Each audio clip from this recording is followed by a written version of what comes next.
Channel Vega Chile presents great musicians and composers of yesterday, and always with the presentation of pianist Luis Mariano.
Huge hello from the beautiful and musical city of Vina del Mar, here in Chile.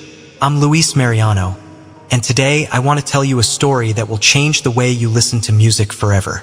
What if I told you that the composer of some of the most romantic and beautiful melodies in history lived a life filled with ghosts, a toxic love, and an absolute terror of being buried alive? I'm talking about the king of the piano, Frédéric Chopin. Stay until the end, because today we're going to debunk the myth of the melancholic genius. Subscribe now if you love the piano as much as I do, and hit that bell. Let's travel back to 1810. Chopin was born in Poland. From a very young age, he was an absolute prodigy. Imagine, at the age of 7, he was already composing and playing for the aristocracy. But he wasn't the typical musician who wanted to impress with loud noises or extreme speed. No. Chopin's music was pure poetry, pure emotion.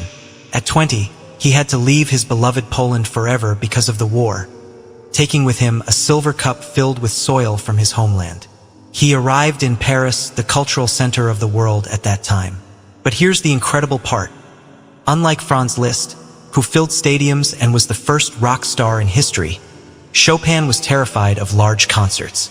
He preferred the intimacy of private salons, by candlelight, a very bohemian, very intimate atmosphere, like the one you experience on evenings by the sea in our Quinta Vergara. But Chopin's life changed completely when he met George Sand. That was the pseudonym of Amantine Dupin, a very famous French writer who defied society by dressing as a man and smoking cigars. They had a passionate, stormy, and, let's be honest, quite toxic romance. Seeking to escape Chopin's tuberculosis, they moved to an old monastery in Majorca, Spain. The conditions were terrible conditions. Cold, rain, damp. There, trapped in his own mind and on the verge of madness, Chopin composed his famous preludes. He would listen to the raindrops falling on the roof and imagine they were the footsteps of ghosts. His mind was ravaged by fever, but his genius remained intact. He created beauty from pure suffering. Chopin's body could endure no more. He died in Paris in 1849, at only 39 years old. But here is the most dramatic twist in his story. Chopin suffered from taphiophobia, an irrational fear of being buried alive. Therefore, his last wish was terrifying. He asked that his heart be removed before his burial. Today, his body rests in Paris, but his heart was smuggled back to Warsaw, Poland, by his sister, preserved in a glass jar filled with cognac. Literally, his heart returned to its homeland. Chopin didn't just play the piano. He made the instrument speak. He made it crying, made him love it.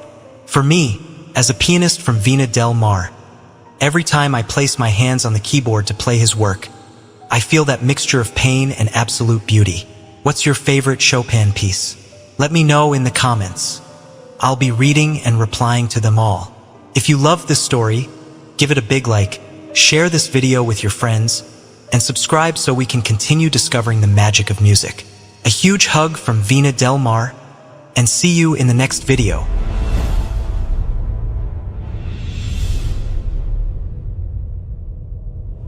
Channel Vega, Chile presented great musicians and composers of yesterday, and always with the presentation of pianist Luis Mariano.